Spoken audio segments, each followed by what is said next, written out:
Hello there, and I'm Luke, and this is Competitive Top 3, the series where I go head-to-head with a guest on our personal top 3 picks on a select topic, to determine whose favourites are closest to being top 3.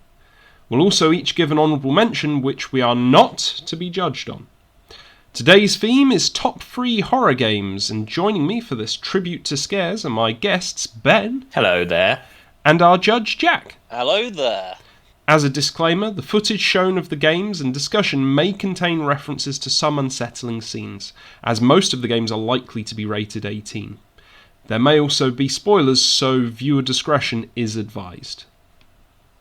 So, do we want to jump straight into our number 3 picks? Do you want to go first this time, Ben? Has anyone got a timer? I probably won't even need to speak for 4 whole minutes. I think I could probably sum it up in 1. I mean, if you want, I can time you. Be worth it just to keep a track of how long we speak for. Otherwise, we'll get carried away and we'll do a 2-hour episode again. Timing you from now, good sir. Fantastic. Okay, so my number 3 pick, my top 3 horror games. Number 3 is a 2015 game called Bloodborne. Now, you might be recoiling in horror, thinking Bloodborne isn't a horror game, but yes, it is. Bloodborne is very much a gothic horror game. The things in that game pull from gothic horror like there's no tomorrow. The disgusting creatures, the landscape is exceptionally Lovecraftian. It pulls from all corners of horror, and it's just such a sublimely put together game. Most people don't see it as a horror game because it's just so well put together, and it's very similar to, obviously, Dark Souls. It's a FromSoft game at the end of the day, so people don't necessarily view it as a horror game, but if you really sit back and look at it, it's filled to the brim with horror references, horrific creatures. Just, it is perfect. It isn't necessarily jump scary. For me, it wasn't necessarily scary. It's not a scary game, but the themes it deals with are certainly horror, and it is still probably one of the best games I've ever played, let alone horror games. So it earns a spot at number 3 and no higher because it doesn't necessarily lean into the scares, but it's definitely something that I would consider to be a horror game. I didn't need to speak about it for long, but I genuinely think one of the best games ever and an underrated horror game because it's so packed to the brim with horror themes. Bloodborne. Was that as much as you wanted to say? I mean, I can keep talking about Bloodborne, but at the end of the day, it's what else is there to say? It's the game is it's one of the best games ever made. Personally, I think it's one of the best games ever made. Is it the best thing FromSoft have ever done? It's debatable. It's probably the second best thing they've ever done. I still think the original Dark Souls stands above everything else, but they leaned so hard into all the kind of horror tropes for Bloodborne, and it's fantastic. Not a lot of people would probably out and out consider it to be a horror game, but when you sit back and look at it, it is so much more horrific than anything FromSoft have done. And the Lovecraftian themes and the Gothic Victorian horror themes, it's a horror game. It's an action RPG horror game, and it's one of the best games ever made. I mean, part of the horror I found with it was just how bloody hard it was as well. Well, there is that. It is bloody hard, which is horrific in itself. But I mean, it doesn't take a genius to go in, look at any of those enemies, any of them creatures. Yeah, the stuff you see in Dark Souls is fairly horrific, but it's a little bit more constrained. You know, you're coming up against knights, you're coming up against kind of other humanoid characters. It's very rare that you come across anything humanoid in Bloodborne. Everything's kind of elongated. Even the villagers, all their limbs are elongated. They're almost kind of werewolf-like when they're not actually werewolves, and then there are actually werewolves, and it's just everything is so overly exaggerated into kind of a horror mold. So it's incredible. It took me a little while before I kind of realised that game was very much rooted in horror. The further you get into it, the kind of the Lovecraftian stuff becomes very, very prevalent. Yeah, absolutely fantastic game, and one of my favourite horror games ever. Okay, I get seems to be a fairly natural place to stop there then. Number 3, Bloodborne. Okay, mine is going to seem a lot more verbose now, considering. Jack, if you want to time me. Yep, timing you from now, mate. Okay, so coming in as my number 3, all the way from 2011, I've Ooh. got Dead Space 2. Oh, This was actually a tough choice between the first and second game, but I gave it to 2 as I feel it took a lot of elements from the first and bettered them, and then did a lot more on top. The fact that the game was on 2 discs on Xbox 360 should say something about the game, as you've got to have a pretty big game to warrant that. Also, the fact that one mission effectively contained 3 levels from the first game, all done up to show repair efforts on the Ishimura. The second game also capitalised on a major change in the storyline from the first with the timing. Whereas the first game you arrived after the fact, in Dead Space 2 you're living through the horror as it unfolds, as the necromorphs spread through the station. It gives you hope and then takes it away at various points in the game. The necromorphs themselves are fantastically horrific designs, and they have been carefully thought out to cause discomfort in the players. You look at some of them and you know they were human, and they've been like morphed, ripped apart, bones broken, things are in like weird positions. It's like something David Cronenberg would design. The design, yeah, the design work goes right down to the noises as well, alerting you to what's ahead and filling you with fear if you do, or even if you don't recognise what that noise is. I don't know if you guys remember the exploders, but do you remember the noise they made? It was that kind of like really high pitched. Were they the baby things? No, the exploders, like with the explosive sack on the arm. Yep. But yeah, you hear that thing and you're like, oh no, where is it? It's like it's going to slap me and blow me up. So yeah, there's that. To me, the best horror games have 2 special qualities. They make you want to play regardless of the terror they instill in you. And the second is they egg you on to be braver and put yourself in even more harrowing scenarios in the game. The game easily does both of those, as do the others on my list. For Dead Space 2, the story and the mysteries they set up are very well crafted, especially when they're following on from the plot twist of the first game. So you want to see what happens to Isaac, to the Sprawl, to the others you meet on the way, even if you have that sinking feeling you know where it's going. Dead Space 2 also featured a hardcore mode for players, which gave you free saves for the entire game and put the game on par with its toughest regular difficulty, which was Zella. And I think the moments of purest fear are in those situations where resources are scarce. Like ammo, or save points. Knowing you can't save whenever you want to, and that death could send you back hours of gameplay is terrible, and Dead Space 2 has loads of terrifying moments. And knowing they're coming almost makes it worse. You can't play hardcore until you finish the game once. So you know what's coming, and it's almost worse. It's a very psychological fear. So, ironically, when I did hardcore, I got killed by the most mundane thing right at the end of the game. A cyst stun-locked me in 0G, and knocked me back into a fire jet, which was an insta-kill.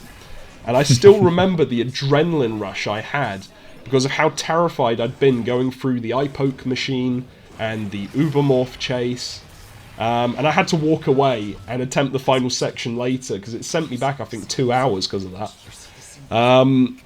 There's also a beauty to some of it. I think it's one of the only games I've played where I actually would have been fine with a beloved character dying. When Isaac sits down towards the end of the game, and I remember we'd been through so much, and it's like, you rest. It's like they've got the violin playing, and it's like, it's time to rest now. You've been through a hell of a lot. And I think it's rare that a game, or films, or TV, actually put you in a position where you understand and are willing to let go of a character you love. And that's where I finish. Really good pick. Dead Space 2. Great pick. Same with Bloodborne. Two of my favourite games, certainly. So good picks for both of you chaps. Yeah, I've got some ideas already where I'm going with both of those. But happy for you to move on to your number 2s. Okay, over to you, Ben, then, for your number 2. So, for my number 2, my second favourite horror game. So my second favourite horror game of all time, and the horror game that I consider to be the second best horror game of all time, is very similar to a game that was released in 2005, which is Resident Evil 4, which most people consider to be one of the best horror games of all time. And it truly is. It revolutionized a franchise. It reinvigorated a franchise. And it put Resident Evil back on track. But Resident Evil 4 was bested, in my opinion, 3 years later by the original Dead Space. The original Dead Space, I'm now going to tell you, is the second best horror game of all time, because it took everything that Resident Evil got so right, and it turned it up to 11. It took the viewpoint, it took the item management, it took the scares, it took everything. It learned so much from Resident Evil 4, because I hadn't played a game like Resident Evil 4 before until that came out. Showed me kind of what horror could be if you threw in just a little bit, not too much, but just a little bit of action. Because horror games before that point were always quite slow. You know, they were always kind of fixed camera points. They were kind of very... They were a slow trudge, and they were quite depressing. They didn't have too much pace behind them. And then Resi 4 came out and revolutionised that. Dead Space took all that and just turned it up to 1,000. Now, I was very, very close to picking Dead Space 2, because many people thought it was a better game. And there is an argument to be had that Dead Space 2 is a better game than the first Dead Space. It took everything Dead Space 1 did, the body horror, the Cronenbergian creatures, everything, and just kind of really refined it. And yeah, to a degree it did. But in doing so, it lost a lot of what made the first one special. And that was the isolation and the complete lack of... I've never felt so claustrophobic in a game before. You feel isolated on that space station. You genuinely do. The second one, because it was brighter and it was more action focused, and you did have kind of interaction with a few characters, and I know you do in the first one, but for some reason they kind of always feel so distant in the first one. In the second one, it feels more like they're right there next to you, close enough to touch kind of thing, and in certain instances they are. But having the second one kind of go to a bigger, brighter, more diverse landscape, it kind of took away a lot of the isolation and the pure fear that the first one had. I remember kind of walking through the Ishimura for the first time. I was terrified. I picked that game up at midnight release, 2008, and I think I was the only person in the store to buy it, because it came out on the same day as, I believe, Saints Row 2 and FIFA. And everyone was buying those games, and I bought Dead Space, the first Dead Space, and everyone laughed at me, and I was like, you guys don't know what you're missing. And I was addicted to it for weeks. I played it non-stop until it was finished. And it's one of my... I still go back to it today. Wonderful creature design. Incredible atmosphere. Some of the best sound design I've ever come across in a horror game before. Intense feeling of isolation. Intense feeling of claustrophobia. It's the closest thing to playing a video game version of the original Alien film that I think we'll ever get. And it is more action-packed, because there's obviously more creatures coming after you, but just the way it makes you feel. And because it was a silent protagonist in the first, you could completely project yourself onto Isaac, which again made it scarier than the second. And that's my point. Yeah, and you timed that pretty much nigh on 4 minutes. I can't disagree. The original Dead Space is a classic for a reason. Yeah, brilliant choice. Cool. So Luke, what have you got for me? Okay. I've got a feeling it might be Alien Isolation. I was going to say, there's an incredible irony considering what you were just saying, because we're now jumping to 2014 for my number 2, which is Alien Isolation. And I'm timing you from now. So considering the films, you would have thought a terrifying Alien game would have come far sooner, and it didn't. But 2014, we got Alien Isolation, and the amount of love and attention to detail that went into it was amazing. They so accurately captured the lo-fi sci-fi look from the films in the 70s and 80s. The game made an excellent choice, though, in that you couldn't kill the alien. Much like the films, it stalks you almost the whole time, and will insta-kill you if it grabs you. You have to play the game smart or you will die. I'm pretty sure I crouch walked through the entire game because of that. It's a huge contrast to a lot of horror games that give you weapons to defend yourself from the grim forces of darkness. But Alien Isolation gave you no permanent defense. You shoot the xenomorph, and you're in for a painful introduction to Mr. Pointy or the Double Jaws of Doom. The game does give you a flamethrower later on, but that was to ward off the alien, as it wouldn't kill it. And to make matters worse, if you overused it, the alien would become more resilient. Again, you've got to play smart, like the survivors of your favourite horror films, which is what you kind of want. Your own personal, interactive horror film experience. Now, the game's story is exactly that in some ways. It feels very cinematic. And there are specific points as well. And it allows for some excellent set pieces like the spacewalk at the start, or an unpleasant discovery in the bowels of Sevastopol. It starts off slow and it builds the tension up to a gory crescendo when the alien makes its first appearance, and then it keeps going. The story is enticing, and like I said before, they use it to push you further into the horror and tension. If you want the full story of Sevastopol and Ripley's flight recorder, you'll need to do a lot of additional exploring and backtracking with the xenomorph following you all the way. Even if you just play the game, it still pulls you along with a good, if not slightly cliched storyline, because it makes you care about the characters. The AI design for the alien is incredible, and knowing how it works actually makes it scarier. The alien is controlled by 2 AI in the game, one of which knows your position, and it feeds the other one clues, and the alien acts off that. So technically, in some sense, the alien always knows where you are, which means you can never completely lose it, because it may not know you're holed up in a locker in a small closet, but it knows you're in that area, and it will patrol it looking for you. So you're never safe. And despite that, the game is pretty fair, I think. I don't remember the alien getting a cheap kill on me, except for maybe a few sections towards the end. And anybody who played the game probably knows what I mean by that. Yes. You also have other enemy Definitely. types that can unnerve you. You have the Working Joes, which are a bit more annoying than anything, but they do give for a change of pace from the alien, and they have that creepy doll-face look with the red eyes and the monotone voice. And there's nothing worse than being told to calm down while being choked to death by a guy with a face that looks like Michael Myers would be proud of it.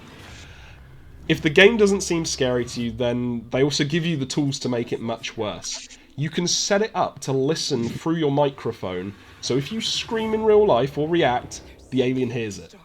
And that is literally the horror film experience. Having to stifle screams or heavy breathing as the alien is searching for you. Unfortunately, VR was never officially released, so we can't count that in its favour for immersion. But the fan community did deliver on that later. I don't know if you tried that, Ben? The Mother mod. Yeah. Yeah, fantastic.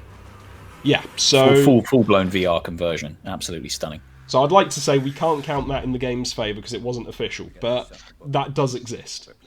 Your 4 minutes are up. Yeah. You finished your point there, or did you want to finish your point? Literally, the only thing I'd left to say was, in your living room, everyone will hear you scream. So I suppose you guys want to do your honourable mentions. Yeah, I'll only speak about mine for like a minute. So before I get to my favourite and what I consider to be the best horror game of all time, just a very quick honourable mention. So for me, it didn't make the cut. It didn't make the top 3. It would certainly sit in the top 10. It would probably even sit in the top 5. It has no right to be as good as it is. It's PT, Playable Teaser. A strange one, because some could tell you that it's not a game, because it was never released, it was never fully realized. But I think it's undeniable the effect that had on the entire industry, and given the fact that it's a free demo that now has to be obtained by, either playing it on PC or doing some kind of ridiculous voodoo chant to get it on your PS4 because they've removed it from the store and you can't just go and download it. It's become almost a piece of like folklore, like a piece of legend. If you were there when that came out and you experienced it, much like I did, on the day it dropped, it was unlike anything I've ever known in gaming. I have not dabbled with streaming much in my life, and I remember walking out of work on the day PT was released, and Sony had just held a conference, and there was this thing going around online saying, "Oh, there's this horror game thing you can download. It's free. It's called PT. It stands for Playable Teaser." And I was like, "Oh yeah, I'm going to go home. I'm going to play that." And a few people at work were like, "Oh, okay, well, you should stream it so we can watch it," because I didn't have PlayStations. I was like, "Yeah, that's fine." Went home and played it, and my wife wasn't here. It was me on my own.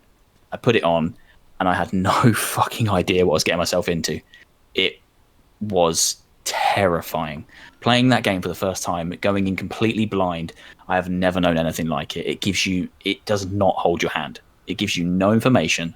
It throws you into that classic and now overdone and exceptionally overutilized in the genre, but it gives you that looping corridor, and you don't know what's going to be around the corner every time you round it. And every time you think you know what's going to be around the corner, it changes, and then it's behind you, or it's in the bathroom, or it's disgustingly terrifying. That team could have pulled off what would have probably gone down as being the scariest and most intense game of all time if it had been allowed to come to fruition. But obviously we know it wasn't, which is still a great heartbreak even today. But yeah, PT, what's the runtime on that game? If you figure out the ending, 30 minutes, 40 minutes? It's probably the scariest 40 minutes on first playthrough that I've ever experienced. Genuinely terrifying. And revolutionary, because it set the industry on fire, and it reignited the fire under the horror genre, and is now probably the reason we've had so many fantastic horror games in the last few years. PT. Okay, so I'll do my honourable mention quick. So my honourable mention is 2015 Soma. The only reason it didn't make my list was because I haven't actually played it yet. But it looks great, and I'm hooked on the idea of it and what I've seen.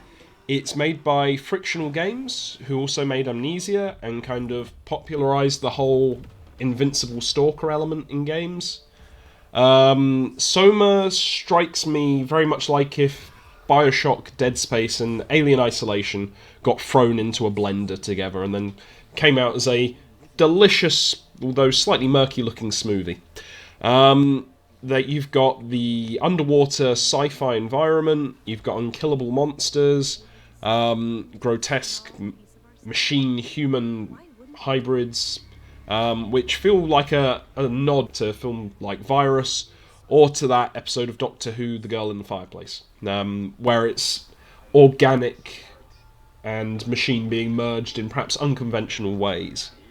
It also looks like there are some complex philosophical issues that play into the storyline, about what makes us, kind of issues of what is a soul, that kind of thing. So that, coupled with a surprising amount of lore in the game, promises a deeply thought out and compelling experience. The game is absolutely dripping with atmosphere, and I'll see myself out for that. Now is time for your top number one, what you believe to be your the best horror games ever made. Ben, I'm going to start timing you now. It's not what I believe to be the greatest horror game of all time. It's what is the greatest horror game of all time. It's bold. It is bold, but there really isn't. I'm sorry to say it, there really isn't much debate here. This is the game that got me into horror, and it's the game that will remain the greatest horror game ever made, because modern creators have been striving to recapture this for years, and no one quite knows how to do it. No one quite knows how to give us this kind of horror. The best horror game of all time is Silent Hill 2. Nothing comes close to this game. All modern horror is built around jump scares, slow burn, tension where you think something's going to happen, and then loud noise. And you jump, and you think, oh, that was scary. And that's what people associate as horror now. To the point where when you give them something that's psychological, when you give them something that's kind of scary and makes you think, people come away from it and go, well, that wasn't scary. Blair Witch, the most recent Blair Witch, got a lot of stick for not being scary. I thought that game was terrifying, just based on the way it handled psychological warfare and mental health. It was fantastic. And it took a lot of inspiration from Silent Hill 2. Now, Silent Hill 2, on face value, is, if you play it now anyway, it's a creepy game set in a foggy town, and it doesn't seem that scary. But what Silent Hill 2 did fantastically, and nothing has been able to do it since, is the symbolism in that game and the amount of things that are happening that you wouldn't realize are really happening until you start to look under the hood of the game are unreal. If you first look at it, it looks like it's a game about a guy looking for his wife in a town. But when you start to dig into it, this game is kind of all... To speak about it, you kind of need to speak about what Silent Hill is. Silent Hill is a representation of the character that's in Silent Hill. So if you're in Silent Hill, you see your deepest, darkest fears. You see your deepest, darkest desires. You see the things you're most terrified of and the things you're trying to suppress. For James, the character of Silent Hill 2, it was a huge amount to do with his wife. His wife, Mary, who had been ill for a huge amount of time. And spoiler alert, he killed his wife with a pillow over her face. He killed her. So while he's searching for her in Silent Hill, the town is throwing things at him. And the closer you get to the end of the game, it throws more and more at you to stop you from discovering the truth. And the truth is that you killed your wife. One of the most synonymous and symbolic characters in all of horror is Pyramid Head.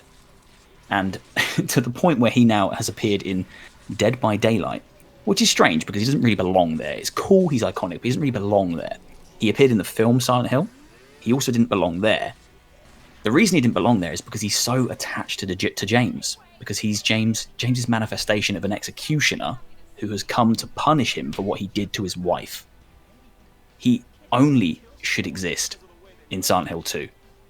The nurses in Silent Hill, who are absolutely terrifying, but kind of sexy, it's not a mistake.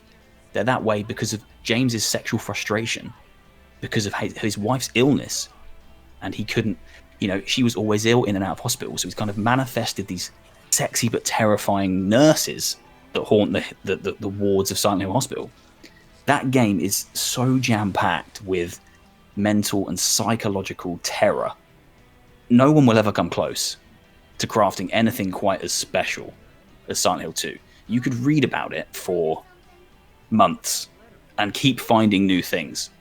I still find out new information now. Things that just I would never have thought of. And it's because it's so deep. And I wish people did horror like this still today. Because with modern technology and the things we can do now, oh my god, they'd make some terrifying games. But everyone's heavily reliant on jump scares instead of psychological scares. And Silent Hill 2 did that better than anything ever has, and probably ever will. And I feel like that's a pretty good point to stop. Really good arguments, very passionate, a lot of passionate points. Very interested to hear what you've got to say to counteract that, Mr. Luke. Okay. Ready to start the timer. Now for your number one favourite horror game. Okay, so my top 3 horror games release in 3-year intervals. So we've had 2011, 2014, and now we're heading to 2017 for Resident Evil 7. And much for a very similar reason to Ben, Resident Evil is the franchise that got me into horror. But Resident Evil 7 was perhaps one of the best, or is perhaps one of the best entries to date. It definitely put in the work, and it felt like a great blend of my other choices that I've said today as well. Unkillable Stalker / Patroller, here's Jackie. Body horror, let me give you a hand. Your hand to be precise. The game itself was a huge departure from what Resident Evil had been aiming for in the prior 2 main entries that had skewed to more of an action-adventure element. Instead, it returned to the glory days of Resident Evil's survival horror history. The setting for Resident Evil 7 was great. It worked as a callback to the original Resident Evil, the mansion, but it's also got obvious influences from horror films like The Hills Have Eyes and the Texas Chainsaw Massacre. Before you even enter a building, you know something's up with the bone talismans, and that's when you're in nice daylight. It uses the environment itself to build suspense and tension. The Baker Mansion is just one area, but it has some incredibly memorable sections within it, helping to break up and distinguish the game as you travel through it, each telling its own environmental story and holding its own suspenseful ambience. You have the main mansion, and you go all the way to like Marguerite's sinking house, and then areas beyond that. The enemies are again a huge departure from what we expect in Resident Evil, with zombies being so last decade. Say hello to Bendy and the... Wait, no. The Moulded. These tall humanoid figures are physically imposing and came in a surprising amount of varieties, each requiring different tactics to survive. While you have weapons in the game, your resources are limited, so it becomes an integral part of classic survival horror is resource management. So, do I use all my ammo to kill everything in the area so I can walk around freely, but then get to a boss fight with just a few pistol rounds left? You have to play smart or die. I'd also like to call out that while the game does use a few jump scares, it's usually not the enemies, but environmental things that they use. So there's a corpse that floats up at you when you're going through a flooded segment at the start of the game. And personally, I remember one of the scariest monster appearances was just one walking round a corner. No BS run at me, it was just casually strolling around, and it scared the bejesus out of me. I think bad horror games tend to rely too heavily on enemies being the jump scare, appearing suddenly from behind, or even like just a foot in front of you, just dropping from a vent. I'm looking at you, Dead Space 3, the black sheep of the family. So Resident Evil 7 avoided that well, and it still kept jump scares in, and it never felt like it over-relied on them. So we had our protagonist Ethan, who was a nice twist in some respects. He was a normal guy looking for his missing wife, which sounds very much like Silent Hill 2 now. This is not a man who can punch boulders. It was just some guy like you or me, and he was instantly more relatable thanks to that. So you feel a lot more for him as he progresses through the game and he goes through this horror. And as he gets braver, you get braver with him. And it's like that evolution you see in horror films where the protagonist becomes this badass survivor that we want to watch. And finally, the thing that perhaps topped Alien Isolation for immersion was it had the built-in VR.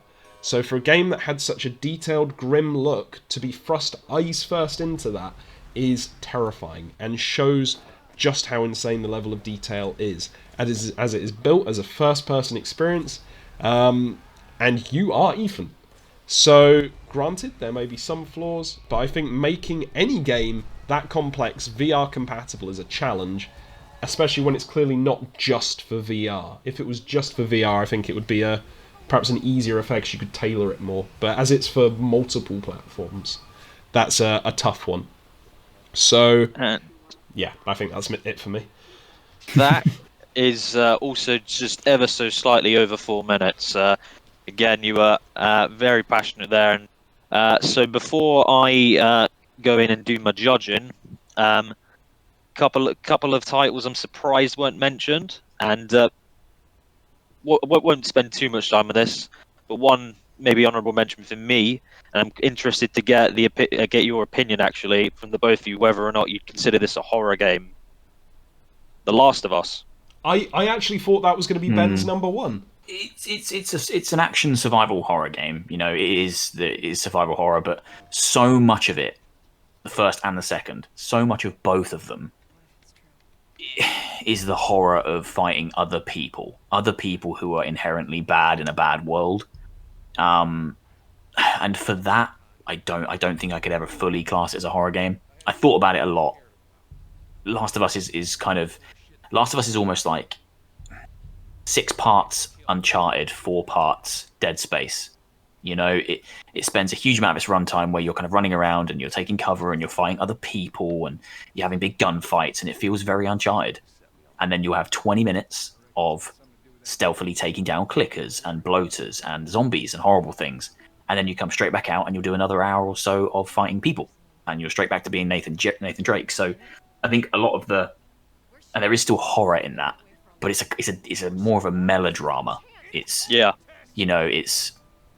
like a soap opera, just fucking turned up to 1,000,000, and everyone dies and everyone's depressed, and it's horrific. But I think standing it up against games like Alien Isolation, Dead Space, Silent Hill, Resi, they're horror through and through. If you cut them cut them in half and look inside, it's just all horror. Whereas if you cut Last of Us up and look at it, it's a huge chunk of it is Nathan Drake. A huge chunk of it is Tomb Raider. It's very, very action heavy, and I think that takes away from some of its horror. So I don't think I'd ever consider it as part of a greatest horror games conversation personally. But I get the point now. Even though it may fit into the survival horror genre, is it necessarily a horror game to the likes of the others? Yeah, again, it will definitely be included in a kind of greatest games of all time conversation. But whether it's one of the greatest horror games of all time is a different debate.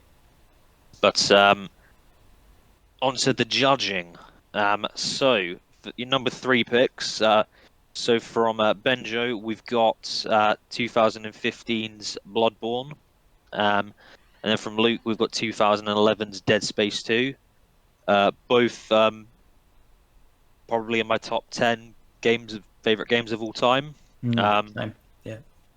And the interesting thing with the both of those is how you guys made quite a few points on on this, how in a lot of ways they're polar opposites from each other, but then in others they're both quite similar in certain ways as well.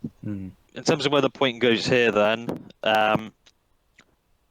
based on the argument, I'm going to go Dead Space 2. As difficult as it is for me to ever say anything against From Software, I just felt Luke kind of delved into kind of lots of things, with quite a bit of detail. I quite like the points on how kind of comparing it to the original game, what sets it apart. How this time round, you're actually there as an outbreak begins, so you're living through the horror as it unfolds. So yeah, it is more frantic than the first one, because of the setting they've given you. It makes sense. That initial outbreak would be frantic. The more action heavy gameplay makes sense at that point, because you've already gone through one of those games as Isaac. I think where 2 benefited as well was because they gave Isaac voice acting. Did a far better job of actually kind of giving you more of a character to sympathise with. The second one then went very interesting. So obviously from Ben we had the original Dead Space up against Alien Isolation. My snap decision is going to be, and I hope I'm not having a theme where it just makes me look to be the biggest Dead Space nerd in the world, but I'm going for Dead Space.